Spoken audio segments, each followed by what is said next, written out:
I'm Steve Ellick, and this is the early review for the 2024 BMW i5. First, it's an all-electric BMW. We bought the M60 trim, which is pretty sweet because it's the performance-oriented version. But the reason we bought it is because it's the only version that comes with all-wheel drive. Ours has about $6,000 worth of options, including the premium package, which gets you adaptive cruise control, heated steering wheel, and Hey BMW Natural Speak. We also had to opt for the 20-inch wheels because that was the only setup that gave us all-season tires. We also got the Driving Assist Pro, which is an option that allows for hands-free driving on certain highways. Add in the metallic oxide gray paint for $650. The destination fee, total price of the car, was $91,695. Not inexpensive by any means, but fortunately, BMW gives us a lot of safety features standard. Being an EV, you'll probably want to know about charge times and driving range. Ours has an 81 kilowatt-hour battery, which will take about 10 hours to charge on a level 2 charger from empty. According to the EPA, this i5 gets 248 miles of driving range on a full charge for this 20-inch wheel setup. Of course, we will conduct our own EV range testing to see how those numbers stack up. Now this is the M60, so it's pretty performance-oriented. And this one has 590 horsepower, which is competitive with some gas-powered M cars from BMW. Being an EV, one thing I do miss is the exhaust note, but it's still a true sports sedan through and through. The i5 is a heavy car. It weighs over 5,000 pounds, but despite that, it handles very well on the road. It's quite impressive. It'll be interesting to see how it does in our emergency handling test. This i5 is basically a 5 Series, and it's on the same platform. Because of that reason, it's lacking some traditional EV features such as a frunk. The upside to that is when you get in, it really feels like a traditional sedan. It doesn't have any of the new age quirks that you see on some newer EVs. And it really feels like a BMW in here. I mean, quality is top notch. When you look at the materials they chose, you have these soft leathers. When you touch the plastic, there's no give, there's no cracking noises, no squeaking. It really feels substantial and solid.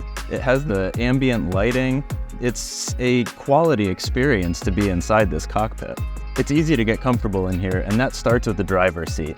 There are so many adjustments you can make with this, I feel like anybody could get comfortable in it. For me, I like the side bolsters hugging me and the thigh extenders out, and I can just get an absolute perfect cockpit setup for myself here. Driving position is pretty good. For a sedan, I can see over the hood, mirrors are set correctly. There are some rear 3/4 blind spots, but after our official testing, we'll see how that shakes out. The rear seat isn't as inviting. You're not going to want to road trip back there because it's a little short on leg and headroom. Now moving on to controls, this presents well. I mean, the screen is beautiful. As far as a tablet, it looks great. The issue is you have this one screen that has all the apps on it, which includes the vehicle settings, Apple CarPlay, Spotify, the radio, seat comfort, and YouTube all on the same screen. So you have to scroll through or use a browse menu, which isn't reasonable to use while you're driving. You also have the climate, which is pretty well integrated into the screen. It's not a bad application, but you still have to click on it twice to get into the heated steering wheel. You have shortcut buttons which allow you to get to driver assistance, to charging, to drivetrain and chassis. While it's a good idea that the shortcut's there, it's still multiple levels that you have to go through to accomplish whatever task you're trying to do.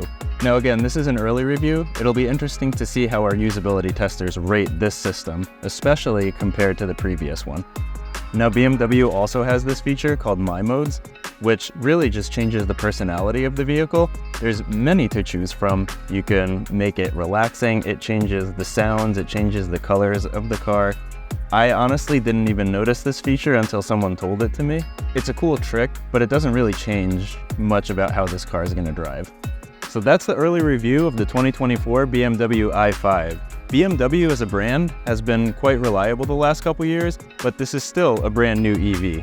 We'll see if the i5 can continue that trend. For more on EVs and the full road test results, check out consumerreports.org.